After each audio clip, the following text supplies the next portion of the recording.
Assalamualaikum warahmatullahi wabarakatuh. Halo Sobat IDI Jatim, gimana kabarnya? Semoga nggak pada lagi nyeri sendi ya. Wah, kenapa kita bahas nyeri sendi nih? Kita hari ini akan kita kasih ngerti tentang rematik di usia muda. Pernah nggak teman-teman merasa, aduh badanku pegel, sendi-sendiku kok kayaknya ngomel-ngomel nih, linu-linu nih. Jangan-jangan saya rematik, jangan-jangan saya kolesterol, jangan-jangan asam urat. Nah, untuk membahas itu, menjawab overthinking tadi sudah hadir nih pakarnya, Dr. Lita Dia Ramawati, spesialis penyakit dalam, konsultan rheumatologi. Assalamualaikum dokter. Waalaikumsalam, selamat siang. Siang dokter. Mbak Winda. Windy dokter. Sorry. Oh iya, saya belum Mbak berkenalan ya. Iya. Betul. Kita podcast lagi di Kita Kasih Ngerti bersama saya hostnya Windy Tiandini, spesialis kedokteran jiwa dokter ya. Aduh, agak ngeri juga. Agak ngeri dok. Mudah-mudahan kejiwaan saya tidak terbaca ya. Dok, kita curhat tentang rematik ya dok ya, di podcast ini. Untuk menyamakan persepsi dengan Sobat IDI Jatim, sebenarnya apa sih dok yang dimaksud dengan rematik itu? Memang siang-siang bolong gini daripada ngantuk ya. Ini penting sekali ya. Kalau kita melihat rematik, orang berpikir kalau rematik itu mesti biasanya orang akan mengistilahkan sakit pinggang ya. Betul, encok dok. Encok itu Bang. Padahal yang namanya encok itu kan biasanya terjadi pada nenek-nenek ya, atau pada orang usia lanjut lah ya, usia. Kan nggak lazim ya, bro sama sis itu masih bro sama sis kok tahu-tahu encok gitu, ya. Nggak keren banget gitu ya. Mbak Windy ya. Mbak Winda ya. Mbak Windy ya. Sorry Nina, saya kok salah sebut, nanti kejiwaan saya bisa terbaca. Baik. Jadi kalau kita bilang istilah rematik itu secara ilmu atau secara apa yang tertulis itu adalah sesuatu yang berasal dari induk kata reuma. Cantik bukan? Cantik sekali. Reuma artinya sifatnya mengalir. Ya, mengalir. Jadi karena reuma ini bersifat mengalir, ya, apa yang berhubungan dengan reuma itu adalah sesuatu yang selalu bergerak. Di sini adalah biasanya blood ya, darah. Kemudian otot ya. Kemudian sendi, kita bergerak ya. Kemudian juga kerangka atau tulang ya, dan jaringan-jaringan lunak yang berada di sekitar itu. Sehingga kalau kita mengatakan reuma, kita tidak hanya sekedar mengatakan hanya otot, kerangka atau tulang ya, dan sendi, tapi kita juga melibatkan faktor vaskuler atau pembuluh darah. Maka dari itu ada juga orang yang hanya katanya rematik tapi kok larinya sakitnya kemana-mana, itulah. Demikian ya, jadi istilah reumatologi, reumatik itu berasal dari kata induk reuma yang artinya mengalir gitu. Baik dok. Nah, itu tadi kan reuma mengalir di darah, otot, sendi, tulang, jaringan lunak sekitar hingga pembuluh darah ya dok ya. Betul. Nah, sebenarnya apa sih penyebab dari rematik tadi ini dok? Jadi secara keseluruhan sebetulnya kita tidak mudah nih terkena rematik. Nah, ada 3 besar yang harus diperhatikan ya, para sobat IDI Jatim sekalian ya. Jadi kita kalau melihat itu tentunya satu, selalu ada faktor genetik ya. Kenapa sih dok saya kok sakit gitu? Ini ada sumbangan dari genetik. Jadi sumbangan itu tidak hanya dana ya. Atau ini ada talent rematik. Jadi selalu ada genetik, pasti ada genetik. Maaf ya dok, gak ada nih orang tua saya yang rematik. Tidak selalu dari orang tua. Bisa juga dari generasi yang atas, misalkan neneknya atau kakek-kakek buyutnya. Jadi dia tidak bersifat hukum Mendel. Artinya dia bisa melompat lewat generasi, atau bisa jadi dalam satu generasi katakan orang tua ada, anak ada. Jadi dia tidak bisa diprediksi. Jadi kita tidak boleh menyangkal. Nah, satu genetik. Yang kedua adalah environment atau lingkungan. Misalkan nih COVID, barusan ada pandemi COVID. Apakah COVID atau infeksi virus itu bisa menjadi pencetus timbulnya suatu rematik autoimun khususnya? Bisa terjadi. Infeksinya mah sudah berlalu. Tapi ada yang namanya gejala long COVID yang menyebabkan dia lelah, nyeri-nyeri sekujur tubuh, ada yang rambutnya rontok, kemudian badannya semakin kurus, sering merasa kelelahan, itu ada hubungannya juga. Jadi faktor environment itu misalkan infeksi virus, infeksi bakteri, habis sakit panas, habis tifus katanya ya, terus jadi nyeri sendi, habis sakit virus katanya demam berdarah, kok nggak sembuh-sembuh nih, jadi terus nggak enak semua, sendi-sendinya linu-linu gitu ya. Padahal infeksi tersebut sudah hilang. Seperti itu. Kemudian yang ketiga, pencetusnya juga bisa dari environment lingkungan, katakan udara yang terlalu panas, kemudian juga ada zat-zat kimia yang misalkan polusi udara dalam satu area tertentu, yang kemudian barangkali dia ada genetik dan dia juga mengalami faktor stres psikis dan sebagainya, atau stres fisik, kelelahan, itu akan menjadi semuanya seperti itu. Selain environment tadi saya bilang juga faktor infeksi ya, dari lingkungan dan sebagainya. Semua itu bersatu seperti itu. Kemudian faktor psikososial ya, seperti misalkan kesalahan dalam lifestyle, tidak bergerak, tidak menjaga asupan makan, kemudian kurang istirahat dan sebagainya. Imbalance seperti itu yang menjadikan satu talenta atau satu bakat menjadi yang dinamakan individu yang susceptible, yang rentan untuk terjadi sakit, tidak pandang umur.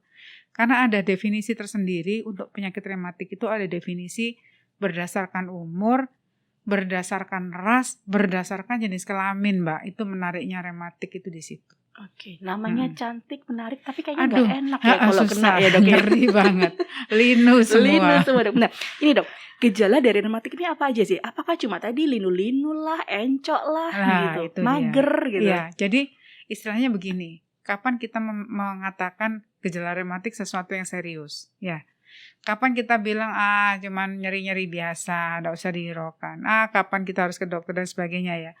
Jadi manakala kita mulai dari skala prioritas, semakin orang berusia muda tentunya dia semakin produktif.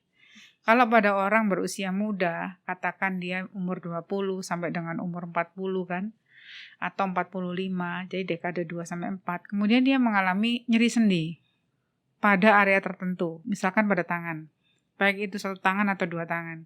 Dia sudah merasa terganggu kan, nggak bisa nulis, nggak bisa kerja. Kemudian dia mengalami keluhan nyeri sendi pada lutut, baik lutut 1 atau lutut 2, bengkak, dia nggak bisa jalan kan. Nah, kemudian kadang-kadang dia di ankle, pergelangan kaki, ya jelas orang kan susah, jalan terganggu, kemudian mau beribadah pun juga terganggu. Kemudian kalau yang kena bahu, mau bawa tas itu susah, ya, mau mengerjakan sesuatu, mau mengangkat, menarik itu juga susah. Pada area-area tertentu itulah orang akan mulai merasa terganggu. Itu tidak bisa diremehkan. Apalagi nyerinya tersebut semakin memberat pada pagi hari. Tidak hilang dengan istirahat. Tidak boleh dibiarkan. Berarti ada sesuatu yang tidak beres pada nyeri sendi. Apalagi ditambah dengan tanda radang. Dipegang sendinya panas. Digerakkan ada nyeri. Diistirahatkan sudah nggak dipakai kerja. Udah habis surat dokter, tetap sakit juga. Nah, itu adalah tanda-tanda namanya red flag atau bendera merah untuk keluhan joint pain atau nyeri sendi, terutama pada usia yang produktif tadi. Iya, pada usia muda. Karena kalau kita tadi saya bilang bahwa rematik berkaitan dengan umur, kita itu harus bisa mengklasifikasikan kembali berdasarkan umur. Jadi misalkan umur 50 tahun ke atas, itu definisinya untuk nyeri sendi lain lagi dibanding umur 20 sampai umur 40. Tentu dokter akan berpikir keras jika yang mengalami sakit itu adalah orang berusia muda, karena itu menyangkut produktivitas. Itu ya. Oke, baik dok. Tadi kan rematik ini gejalanya condong ke joint pain yang tidak seharusnya ada ya dok. Tidak seharusnya ada. Nah, ini pertanyaan saya yang mungkin terkesan lucu atau sederhana ya dok ya, tapi ini seringkali dulu ketika saya tugas di IGD banyak keluhan ini dok. Dok, saya kalau jalan atau mau bangun dari duduk mau bangun kok sendi-sendi saya bunyi kretek-kretek gitu ya dok ya. Ini termasuk rematik nggak dok gejalanya? Tergantung. Jadi kalau sendi yang berbunyi itu sebetulnya bunyi sendi yang degeneratif, yang sudah mulai dia mengalami suatu penurunan kualitas. Jadi kalau itu dialami katakan oleh umur 20, 30 tentu itu bukan sesuatu hal yang wajar. Tapi kalau dialami oleh orang yang 40 atau mendekati 50 itu mungkin sudah bisa jadi merupakan tanda degeneratif. Nah, kalau manakala suatu sendi itu mengeluarkan bunyi yang berisik, yang rame, tentu kalau dijumpai pada usia muda, ya pesan saya tentu itu bukan sesuatu hal yang wajar lah ya. Jadi kita harus mulai mengetahui mengapa sendi kita jadi berbunyi gitu. Harusnya kan tidak ada. Kalau yang tadi saya tekankan pada sobat ID sekalian, baik itu dokter, tenaga medis atau yang lain, pada saat kita mengalami nyeri sendi, kita harus perhatikan satu lokasi dari sendi itu. Semakin lokasi sendi itu bersifat move atau semakin banyak digunakan bergerak, maka harus berhati-hati. Yang kedua, singkirkan faktor trauma. Apakah dari jatuh sebelumnya dan sebagainya. Karena trauma bisa menjadi pencetus atau pemicu timbulnya suatu penyakit reumatik. Jadi saya selalu berpesan seperti itu. Kemudian yang ketiga, berapa lama dia sakit. Semakin masih baru, kurang dari 6 minggu, maka semakin gampang atau semakin mudah untuk kita melakukan pengobatan. Tapi kalau sudah 3 bulan, 6 bulan, itu berarti sesuatu hal yang neglected atau yang diabaikan. Yang menjadi agak sulit buat kami para dokter ini untuk bisa mendefinisikan sebenarnya dia keluhannya bagaimana. Terus yang ketiga, apakah ada impak atau pengaruh nyeri sendi itu terhadap kehidupannya dia? Satu, terhadap aktivitas. Karena kadang-kadang para bro dan para sis ini kan lagi gila kerja ya. Saya kok gampang capek ya dok. Padahal saya nggak ngapa-ngapain, cuma duduk aja, tapi kok saya merasa fatigue. Jadi rata-rata penyakit joint pain itu yang disertai dengan rasa nyeri, berkelanjutan, lebih dari 6 minggu, menimbulkan rasa cepat lelah. Kemudian menimbulkan penurunan nafsu makan, menimbulkan gangguan tidur, sehingga semua itu menyebabkan kualitas hidup jadi terganggu. Kalau sudah ada seperti tanda-tanda seperti ini, betul-betul harus dilakukan suatu pemeriksaan yang cukup baik ya, untuk mendefinisikan ini nanti bisa bermasalah nggak nih strukturnya, maksudnya bisa rusak nggak tangan kita, dan sebagainya. Perlu berpikir lebih lanjut, jadi tidak hanya sekedar, oh ini mungkin kurang olahraga. Jadi kalau katakan istilah linu-linu karena atau kurang gerak atau apa, itu tentu sangat berbeda dengan istilah seperti joint pain. Karena pasien-pasien yang datang ke kita, reumatologis itu, mereka sudah berusaha mengcounter semua, bahkan sudah sampai dokter mana-mana, tapi mereka juga tidak menemukan suatu solusi yang berarti gitu ya. Seperti itu. Baik dok, jadi Windy.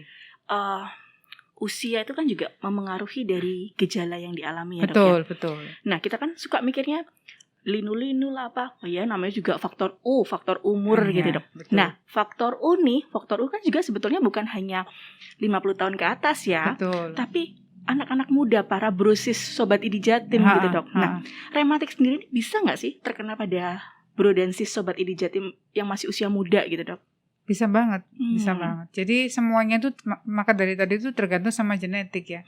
Cuma sayangnya di Indonesia itu tidak dibiasakan orang melihat penyakit yang ada di dalam keluarga. Jadi saya selalu mengajak teman-teman sekalian, mari kita mengenal penyakit-penyakit yang ada di dalam lingkup keluarga kita. Yang dekat itu adalah bapak dan ibu. Dari situ kita mulai bisa bercermin bagaimana kesehatan kita pada umumnya, sehingga kita bisa melakukan semacam tindakan atau preventif ya. Katakan kalau orang tuanya semua ada diabetes, ya harus ada upaya preventif yang dikerjakan. Sama dengan kalau mereka mengatakan satu dari orang tua saya mempunyai sakit rematik yang menurut dokter memang hal ini berhubungan dengan faktor keturunan, itu pun juga harus diperhatikan. Bahkan kalau perlu kita lakukan konseling, upaya pencegahan ya, karena ini kadang-kadang ibu sakit, anak sakit, nanti saudara ada yang sakit. Itu sangat mengganggu kualitas hidup ya. Ya interestnya sih kita sih kalau berhubungan, jadi kita bedakan rematik itu dengan masalah degeneratif dan non-degeneratif. Kan kalau misalkan saya berhadapan dengan katakan bukan teenager ya, katakan dekade usia 20 sampai 30, kan enggak mungkin saya ngomong faktor U. Ya. Sekalipun itu umur 50, Mbak Windy, kita juga tidak akan bisa gampang mengatakan faktor U. Karena antara laki-laki dan perempuan pun kita harus hitung secara hormon. Kapan orang tersebut menopause, kapan dia mengalami sesuatu yang dikatakan ini berhubungan dengan degeneratif. Manakala itu yang terkena adalah seseorang pekerja kantoran, katakan karyawan bank ya, atau satu karyawati yang selalu mengetik terus ya, atau seseorang pegawai rumah sakit yang kerjanya itu di bagian rekam medis, dia akan tentu memegang atau menggunakan tangan dengan sering. Ini contoh kasus saja. Ada pasien saya yang mereka bekerja dengan dominan menggunakan tangan. Kalau suatu saat tangannya ada yang sakit, mereka akan merasa sangat-sangat terganggu dan merasa tidak bisa mengerjakan pekerjaan. Itulah pentingnya para teman-teman ID sekalian, terutama dari kalangan buruh dan sis, jika memang ada beberapa yang mengalami suatu keluhan nyeri sendi, baik itu terutama di tangan dan kaki, sesuatu itu sangat-sangat tidak wajar pada seumuran begitu. Dan kita harus melihat apakah ini ada hubungannya dengan sistem imun tubuh kita. Misalkan kelelahan, yang tadi saya bilang infeksi, apakah ada riwayat infeksi sebelumnya, kemudian kelelahan, ataukah setelah kita cari kita nggak menemukan apa-apa. Ya, karena pada kelompok-kelompok tertentu, kelainan rematik ini sangat berhubungan dengan masalah penyakit autoimun, misalkan rheumatoid arthritis. Ini arti daripada radang sendi pada sendi kecil, terutama untuk bekerja, tentu sangat penting sekali ya dalam hal ini begitu. Baik dokter, jadi memang rematik ini bisa, kalau saya boleh simpulkan tadi penjelasan dokter, semua usia bisa terkena. Mau yang anak SD juga ada, anak SMP juga ada, tapi memang frekuensi mereka tidak banyak. Tidak seperti dekade umur 60, 70 gitu. Justru pada orang-orang yang tidak banyak itulah yang harus memberikan suatu tanda kutip atau tanda tanya nih, bagaimana nih quality of life-nya, bagaimana kegiatan mereka, masa depan mereka, dan sebagainya. Jadi memang kita harus ngerti ya dok ya. Betul. Tentang gejalanya dan nggak wajar nih kayaknya di usia-usia saya kok nyeri sendi, nyeri-nyeri tulang, linu gitu ya dok ya. Iya betul. Nah dok, tadi dokter mengatakan salah satu penyebabnya itu yang juga kita harus singkirkan adalah riwayat trauma. Betul. Nah, tadi dokter udah bahas nih tentang yang suka ngetik gitu. Ada nggak sih sebetulnya kebiasaan-kebiasaan tertentu yang justru sebenarnya memicu timbulnya rematik ini? Ada banget ya. Apalagi kemarin tuh kan pandemi ya. Betul. Pandemi itu kita dipaksa untuk bekerja di dalam rumah, tidak keluar, banyak duduk. Kemudian ada ketakutan kita keluar rumah, ketakutan untuk sakit dan sebagainya. Kemudian karena kita tidak bergerak atau ruang lingkup kita terbatas, maka keluhan-keluhan tersebut akan bisa menjadi sesuatu yang bersifat mengganggu kualitas hidup ya. Jadi seperti kita banyak duduk, kemudian kita tidak melakukan stretching atau pergerakan dengan sering, maka kita lebih gampang terkena sakit. Oh, jadi stretching itu penting ya dok? Penting sekali. Jadi mereka yang sudah mengalami masalah muskuloskeletal, masalah tulang, masalah tendon terkilir, otot dan sebagainya, di usia muda harus berhati-hati. Jadi kalau pagi, maka dari itu seperti kita melakukan suatu pergerakan, bangun tidur dan sebagainya, setelah kita mengistirahatkan tubuh kita, itu menjadi hal yang sangat penting ya. Kemudian setelah kita melakukan kegiatan atau aktivitas di depan meja, kita juga harus selalu bergerak, begitu. Seperti itu. Jadi kita berikan upaya preventif lah. Preventif ya dok ya. Supaya kita tidak gampang sakit. Dan caranya sederhana ya dok ya. Stretching ya dok ya. Stretching, bergerak. Kemudian kalau trauma itu masalah lain lagi ya. Karena dikatakan bahwa pada beberapa individu yang susceptible, yang rentan terkena atau punya rematik, trauma itu bisa, riwayat trauma itu bisa menjadi pintu masuk untuk terjadinya sakit tersebut. Oh, okay. Itu yang kita masih banyak orang belum tahu gitu. Baik dok. Tapi kita analisa dari pasien-pasien itu seperti itu. Baik, jadi memang penyebabnya tadi terkatakan ya multifaktorial. Tapi itu bisa dicegah ya sebetulnya. Bisa dicegah mestinya. Kalau kita bisa mempelajari dengan baik apa yang sakit di sekitar kita, itu menjadi informasi. Baik dok. Gitu. Karena untuk kedepannya dok ya, masa depannya lebih baik gitu ya dok ya. Nah, ada nggak sih dok, ya kita selayaknya orang Indonesia nih kan, konsumtifnya makanan ya dok ya. Betul. Nah, ada nggak sih makanan yang nggak boleh nih, kamu kan rematik, atau nanti kamu makan ini bisa kena rematik loh. Ada nggak sih dok kayak gitu? Sebetulnya ada yang mengatakan ini hoax atau apapun, ini katanya mitos lah apa. Namun setelah kalau kita pelajari memang ada benarnya juga. Jadi makanan yang bagaimana yang harus kita waspadai. Yang pertama itu adalah kita bedakan menjadi orang yang memang sudah punya sakit sama orang yang belum sakit ya. Pada pasien-pasien tuh mereka ini ada semacam pendapat di mana itu seperti bola liar yang menggelinding begitu ya. Tapi kalau dokter-dokter itu berdiskusi, tidak ada aturan itu begitu. Mesti Prof ini bicara tidak ada aturan ini untuk pasien-pasien yang psoriasis katakan. Namun kalau kita logikakan, kemudian saya banyak mengikuti juga beberapa narasumber lain yang mengatakan antara food, kemudian arthritis, kemudian autoimun. Ini ada kaitannya semua. Memang secara tekstual atau secara jurnal, evidence based dan yang lain-lain itu belum pernah dijelaskan secara gamblang. Namun mereka mengatakan bahwa yang namanya sugar, gula, bahwa yang namanya tepung, khususnya tepung refine, tepung terigu yang sudah terolah, yang halus, itu semua adalah sumber atau source of inflammation.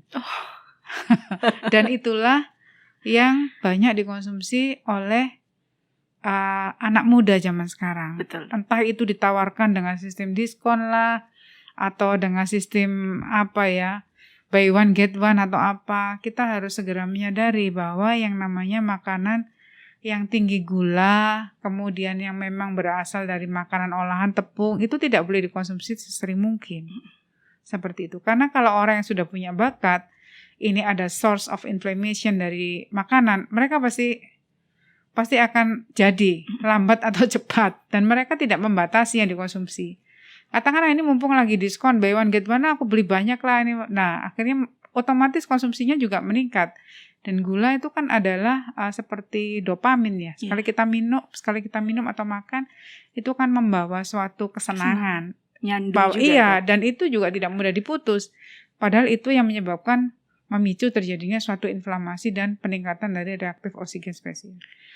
Juga makanan yang digoreng dengan minyak atau makanan yang istilahnya deep fry. Bukan minyak seperti zaitun atau apa, tidak. Tapi makanan istilahnya kalau kita makanan yang digoreng gitu ya. Aduh, nikmat betul itu rasanya. Iya, Tapi justru itu kalau kita selalu sering mengkonsumsi itu, sementara kita termasuk orang yang susceptible terhadap terjadinya arthritis, tentu itu akan menjadi talenta itu akan menjadi nyata dan bakatnya akan semakin semakin manifest begitu. Jadi itu sih sebetulnya dikatakan beberapa dokter juga tidak setuju. Tapi saya melihat memang ada inflamasi di sana. Ada Seperti kecenderungan itu. Ya dok ya? Ada sumbangannya lah untuk inflamasi sendi itu pasti ada. Dari gula, betul, tepung terigu atau makanan yang diolah dari tepung makanan terigu, yang berbasis tepung terigu dan gorengan. Iya betul. Apalagi kalau dicampur ya dok ya. Itu gula dibuat donat digoreng. Nah, karena memang saya jadi berpikir seperti ini dok. Angka terjadinya rematik di usia muda ini semakin meningkat sepertinya dok ya. Iya, karena mau tidak mau ya dok, sedikit membahas dari saya. Setiap kali kita merasa aduh stres, healing makan yang manis-manis, makan gorengan gitu. Iya, itu enak banget itu. Tapi kalau kita tekankan bahwa kalau sesekali sih mungkin kita mendisiplinkan diri kita, mungkin saya hanya makan mungkin seminggu berapa kali, mungkin tidak akan menjadi disease ya. Tapi kalau kita itu sudah mager, dikit-dikit kemana, Gojek aja, GoFood aja, itu suatu transformasi yang luar biasa. Maka dari itu di Jepang kan dikatakan orang dengan kelebihan berat badan dia didenda. Iya dok. Ya, orang dengan kelebihan berat badan dia akan didenda, atau pemerintah tidak akan menanggung biaya pada saat dia sakit. Mereka menentukan kesehatan itu dengan mengukur BMI dan lingkar pinggang. Kemudian saya dengar ada rule juga yang baru, kalau makan dalam satu acara, misalkan di tempat kita di hotel, kalau tidak dihabiskan itu juga akan didenda. Jadi kita ada kecenderungan bahwa kita kalau makan buffet tidak ambil terlalu banyak, tapi kita ambil secukupnya. Karena makan bersisa juga didenda. Betul. Nah itu seperti itu. Jadi harus belajar untuk bersabar, menahan diri ya. Iya dok, betul. Ya? Jadi itu perbedaannya di Western sama di Jepang, yang kita memang mereka juga banyak berjalan. Nah kita banyak jalan sedikit sudah ngos-ngos, akhirnya kita panggil Gojek. Aku udah jalan 10.000 langkah. Itu Jangan 10.000 langkah dong, 10 langkah udah healing dulu. healing dulu ya. Terus berhenti minum es teh ya. Iya dok, waduh. Nah dok, tadi kan ada pantangan makanan ya yang memberikan sumbangsih terhadap Betul. peningkatan rematik. Nah ada nggak makanan yang justru baik dikonsumsi bagi mereka yang punya kecenderungan untuk terjadi rematik sama yang sudah rematik nih? Iya, jadi begini ya. Saya kalau melihat karena pasien-pasien saya sebagian besar yang rematik itu source-nya mereka punya penyakit autoimun ya. Jadi saya anjurkan bahwa mereka banyak mengkonsumsi serat. Karena serat yang berasal baik dari buah, terutama serat yang bersifat dari sayuran hijau, itu akan sangat membantu sebagai bersifat sebagai antiinflamasi. Bagaimana caranya? Ada sistem yang sekarang aksis yang ramai dibicarakan, yaitu antara aksis yang terhubung antara usus dengan joint atau sendi. Kalau usus kita happy, maka sendi kita juga baik.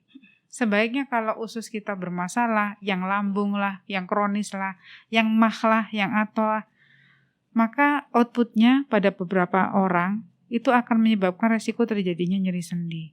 Oke. Jadi nyeri sendi ini tidak hanya menyerang rematik ini tidak hanya menyerang sendi dan tulang ya dok ya? Tidak. Menyerang organ lain juga Bisa. ya? Oke. Sumbernya itu sekarang yang konsep terbaru adalah aksis antara gut dengan joint gitu. Jadi Itu ingat yang minum aksis. probiotik nih dok. Ya, itu akhirnya jadi probiotik. Namun banyak kan makanan alami yang bersifat sebagai probiotik, misalkan yogurt ya, kemudian cuka apel dan sebagainya. Intinya bagaimana kita membasahkan diri kita, bukan mengasamkan diri kita dengan makanan yang tadi saya sebut, tapi membasahkan diri kita. Oke. Nah dok, tadi kita sudah membahas tentang apa itu rematik, faktor resiko dan lain sebagainya. Tapi sebenarnya bagaimana sih cara mendiagnosa seseorang ini terkena rematik? Jadi dalam artian buat Sobat ID Jatim yang mungkin tenaga kesehatan di perifer ya dok ya, di daerah itu kan mungkin mereka pemeriksaannya belum secanggih kita di kota besar gitu. Bagaimana dok caranya? Iya, memang kita step untuk membuat diagnosis tidak mudah. Yang pertama, jumlah reumatologis di Indonesia masih sedikit sekali, hanya sekitar kurang lebih sekitar 50 orang, dan itu pun juga belum 50 karena ada yang pensiun dan sebagainya. Kemudian menegakkan diagnosis itu memerlukan biaya yang mahal. Jadi kita membutuhkan rumah sakit, kalau cover dari BPJS, kita harus membutuhkan rumah sakit setipe Rumah Sakit Dr. Sutomo, setipe RSCM. Bagaimana kalau rumah sakit tipe B? Maka dari itu kami dari Perhimpunan Reumatologi Indonesia berusaha dengan keras untuk selalu memberikan suatu seperti tambahan pengetahuan atau mengajak teman-teman sejawat sekalian, baik itu dari Ikatan Dokter Indonesia, dokter umum, kemudian layer berikutnya dokter spesialis, kemudian yang lain-lainnya agar kita bekerja sama. Seperti misalkan dari teman rehab medik, teman neurologi, itu yang serumpun ya, seminat, kemudian teman dari ortopedi untuk penanganan pasien-pasien seperti ini. Untuk menegakkan diagnosis memang tidak mudah. Selain dari klinis, ada beberapa tes rematik yang kita kerjakan untuk melihat ini sendi mana yang sakit dan sebagainya, atau sistem mana dari tubuh, karena tidak hanya melulu tulang dan otot saja. Itu kita juga memeriksa darah, kemudian kita lakukan pemeriksaan penunjang seperti ronsen, MRI, kadang ultrasound otot gitu ya, sampai pada akhirnya kita berkesimpulan bisa menegakkan diagnosis atau kita dalam tahap mengobservasi. Oke, jadi memang prosesnya cukup panjang. Panjang. Kadang-kadang pasiennya tuh nggak langsung ke kita, tapi memang berliku-liku dulu. Mungkin merasa nyeri ya, keluhannya ke dokter yang lain. Mungkin merasa ini dokter lain bilang nggak apa-apa, dan akhirnya pada ujungnya memang karena reumatologi ini adalah sub bagian dari penyakit dalam, maka setidaknya dokter penyakit dalam kita bekali dengan kelainan atau disease mengenai ini, minimal penyakit dalam, karena kita merupakan rumpun dari penyakit dalam. Baik dok, jadi memang cara paling sederhananya mungkin tadi ya, nyeri sendi, nyeri tulang yang tidak semestinya ada. Iya, dilakukan referral atau sistem rujukan dari bawah menuju ke atas sesuai dengan guideline atau kompetensi yang sudah ditetapkan oleh pemerintah. Baik, atau organisasi. Nah, tadi di awal Dokter Lita mengatakan waktu itu berperan dari mulai munculnya gejala hingga dia datang mencari pengobatan gitu atau tertangani. Betul. Nah, di antara waktu itu kalau semakin cepat kan insya Allah semakin baik ya dok. Iya betul. Hasilnya. Betul. Nah, kalau agak lambat kan tadi dia muter-muter dulu nih. Nah itu. itu. Komplikasinya gimana dok nih? Ya lumayan ya. Dokter Windy, jadi kita harus membuat orang menjadi melek sebetulnya. Kapan ini harus dirujuk, kapan harus tangani. Karena ini merupakan subbagian dari ilmu penyakit dalam. Dokter penyakit dalam semua akan mengetahui step yang akan mereka kerjakan dalam hal menegakkan diagnosis atau dalam hal referral system. Dokter umum pun juga harus begitu. Tidak henti-hentinya kita memberikan suatu edukasi, baik itu untuk tenaga kesehatan maupun untuk awam. Jadi kami punya komunitas ini untuk rematik itu supaya tidak mudah mereka kena hoax. Mereka juga sering mengikuti webinar awam dan ada interaksi antara dokter dengan komunitas tersebut, sehingga mereka juga tidak hanya seperti ya istilahnya sekarang hanya berguru pada Google aja. Tidak boleh seperti itu. Jadi kita memang harus aktif melakukan edukasi, dan insya Allah dari program Perhimpunan Reumatologi Indonesia itu ada setiap tahunnya, dan kita bekerja sama juga dengan negara lain seperti misalkan Jepang yang memberikan banyak bantuan terhadap kegiatan kita. Nah, Dok, komplikasi. Jadi nggak enak ya, kayak pahit dengernya gitu ya. Tapi harus kita kasih ngerti nih ke Sobat IDI Jatim. Komplikasi terjelek atau terparah. Bagus ini pertanyaannya. Apa, Dok? Orang sakit lutut jauh dari jantung, jauh dari kepala ya, Mbak. Cuma nyeri sendi aja masa bisa kemana-mana. Jangan salah. Tidak ada orang yang meninggal karena sakit rematiknya. Tidak ada. Tapi angka disability atau kecacatan kalau tidak tertangani dengan cepat itu sangat tinggi sekali. Karena itu tadi, kadang-kadang orang berputar-putar loh. Kok nyampe ke kita udah kayak gini tangannya. Nah, itu harus kita hindari banget. Satu, masalah kecacatan fungsi dari anggota gerak kita, disabilitas. Kalau kita terlalu lama melakukan penegakan diagnosis atau treatmentnya kurang pada sasaran. Satu, setelah dia dilakukan treatment, maka kita tegakkan diagnosis, lakukan treatment. Maka kita monitor aktivitas penyakitnya. Kemudian kita lakukan monitor tentang komplikasinya. Ini yang saya dengar dulu saat saya belajar rematik, tidak ada orang yang misalkan sampai meninggal karena sendinya sakit, enggak ada. Namun ujung dari semua itu adalah pembuluh darah. Jadi nomor 1 pembunuhnya tetap 1 cardiovascular event, sakit jantung. Kedua CVA. Orang rheumatoid arthritis dia nggak akan meninggal karena rheumatoid arthritis, tapi meninggal karena CVA. Orang lupus dia tidak akan meninggal karena lupusnya, meninggalnya karena jantung misalkan, karena dekom, gagal jantung atau gagal ginjal. Nah, bisa jadi atau karena infeksi dan sebagainya. Jadi inflamasi atau radang di sendi itu, saya selalu katakan bahwa inflamasi atau radang di sendi pada kasus autoimun khususnya itu sangat paralel dengan radang di pembuluh darah, itu yang dicatat. Baik, ini saya catat beneran. Iya, Dok? Betul, udah dicatat di teman saya nih. Nah, ujungnya inflamasi pembuluh darah, ya tahu sendirilah. 1 jantung, PJK, yang kedua stroke, ya. Kemudian yang lain-lain ya komplikasi karena pengobatan, misalkan pengobatannya nggak tepat, ya bisa karena misalkan muntah darah atau kebanyakan obat nyeri kalau kita tidak tata laksana dengan baik. Atau komplikasi karena pemakaian obat-obatan imunosupresi yang tidak terkontrol, misalkan bisa jadi cancer, tapi itu sangat kecil sekali. Jadi yang pertama itu kesehatan atau cardiovascular event. Oke, pembuluh darah. Pembuluh darah itu yang harus disayang-sayang nih, betul, Dok ya. Tidak peduli usia muda atau tua. Kalau semakin tua, semakin beresiko. Usia muda pun bisa jadi terkena. Baik, Dok. Nah, ini pertanyaan yang juga menggelitik dari saya, Dok ya. Ketika kita sudah terdiagnosa atau udah nih kamu rematik, haruskah saya minum obat seumur hidup? Nah, itu penting itu. Saya masa minum obat seumur hidup, gimana Dok ginjal masih saya bro nanti? Dan sis nih. Iya, gimana Dok ginjal saya nanti? Kan pertanyaannya itu. Nyandu nanti, Dok. Saya nanti ketergantungan nanti, Dok, itu. Ada pencapaian yang dinamakan dengan remisi. Kalau tidak remisi namanya low disease activity, aktivitas penyakit serendah mungkin. Maka dari itu pasien tidak bisa mengelola obat sendiri berdasarkan mungkin googling, nggak bisa. Jadi harus ketemu, harus dilihat dengan dokter, di-tailoring lagi. Oh, diatur ini obatnya udah bagus nih, ayo kita turunin. Sedapat mungkin dokter akan membantu bahwa pasien bisa hidup tanpa obat-obatan yang terlalu berbahaya untuk dikonsumsi terus-menerus. Dulu kan zamannya COVID tuh, saya ingat saya pernah webinar di sini.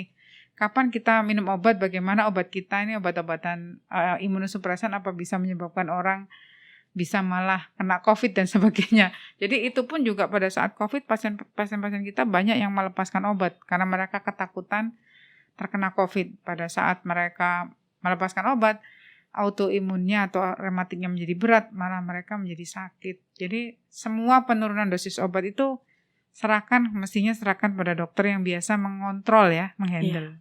Karena kita tidak mungkin, insya Allah tidak akan memberikan sakit. Betul. Ya, Dok ya. Goalnya adalah itu tadi, remisi dan low disease activity. Sehingga bro dan sis kalian yang sudah punya sakit rematik ya jangan cuma bergantung pada obat dong. Kayak tadi itu ya makanan harus diatur, istirahat diatur, exercise pun harus teratur, dan minta panduan pada dokter-dokter fisioterapi atau dokter medik kalau perlu. Dan gitu gabung komunitas tadi ya. Gabung komunitas tuh mempunyai manfaat yang sangat besar. Kita bisa tahu ini hari ini ada webinar di sini nih, ini ada webinar gitu. Dan ada dukungan moral ya. Betul, dari sesama teman itu sangat-sangat bahwa istilahnya kamu tidak sendiri gitu.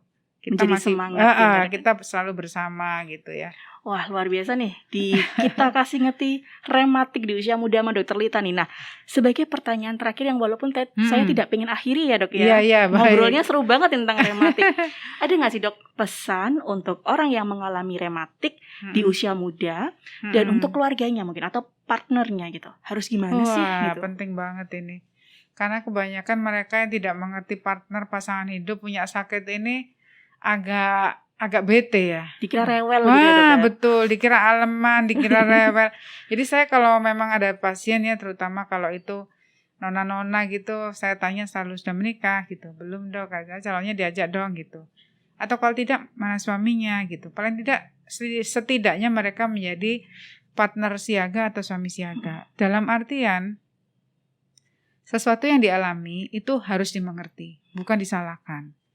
Kemudian kalau memang bisa diperbaiki, ya diperbaiki, dikontrol, diobati, sampai dia menuju ke arah perbaikan. Ya kan begitu kan? Betul. Nah, jadi kita harus memberikan semacam pengertian. Karena kalau mereka tidak diberi pengertian dari pasangan, dari keluarga, mereka akan merasa bahwa orang tersebut, ini beginilah yang itu banyak dari mereka, kadang ada yang divorce ya, berpisah. Semakin memperburuk sakitnya gitu. Terutama untuk penyakit-penyakit artritis, rematik, imun yang berbahaya seperti misalkan lupus. Jika tidak ada support system yang kuat, mereka malah lebih gampang jatuh dan gampang berat sakitnya. Sebaliknya kalau mereka ada support system yang kuat, mereka bisa survive. Untuk itulah kehadiran teman komunitas itu adalah merupakan penyemangat. Maka dari itu kami setiap tahun ada Hari Lupus Sedunia, kami akan selalu berkumpul. Kalau bisa offline, nggak bisa offline kita online, rutin. Hari artritis pun juga kita peringati. Hari osteoporosis juga kita peringati bersama Perosi. Supaya kita bisa semangat, ya begitu. Karena supaya tadi Dok ya, supaya tidak merasa sendiri. Betul. Gitu. Dan membantu pemahaman untuk pasangan bahwa atau keluarga bahwa sakitnya memang sakit. Iya, gitu loh. Betul. Bukan karena manja atau ngalem. Tapi ya, semua Dok, ya? itu akan bisa dilewati. Bahkan ada beberapa yang melakukan upaya penggantian sendi, Mbak. Sendi panggul, sendi lutut, karena sudah kena radang akhirnya tidak bisa berfungsi. Saya selalu memanggil dari keluarga bahwa memang ini harus didampingi. Terutama untuk kelompok rematik autoimun yang sifatnya sistemik, ini harus didampingi, dimengerti.